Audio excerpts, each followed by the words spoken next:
కామారెడ్డి జిల్లా తాడ్వాయి మండల కేంద్రంలో పాడి రైతులు ఆందోళనకు దిగారు. ఎలాంటి షరతులు లేకుండా రైతులందరికీ 2 లక్షల రూపాయల రుణమాఫీ చేయాలని వారు డిమాండ్ చేశారు.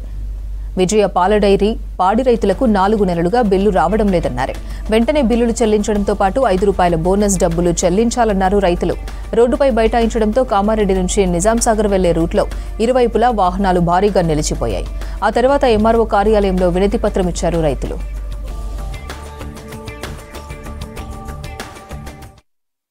దీన స్థాయిలో అడుక్కొని మేము 6 నెలలు కష్టపడి ఒక సంవత్సరం అయితే ప్రతి ఈత సంవత్సరం కోసం అయింది.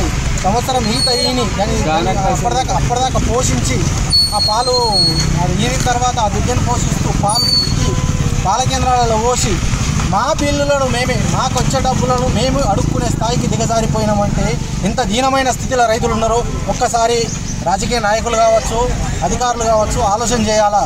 ఈ రోజు పాలు పోసిన రేటు ప్రకారము 1 లీటర్కు 40 రూపాయలు 30 రూపాయలు ప్యాడ్ ప్రకారం తీసుకునే మా డబ్బులను మేము తీసుకోవడానికి 70-80 రోజులు అవుతుంది. ఈ రోజు వరకు ప్రభుత్వం దీనిపైన స్పందించి తక్షణమే ఉన్న ఫలంగా ఈ పాల బిల్లులను వెంటనే విడుదల చేయాలని రైతు ఐక్య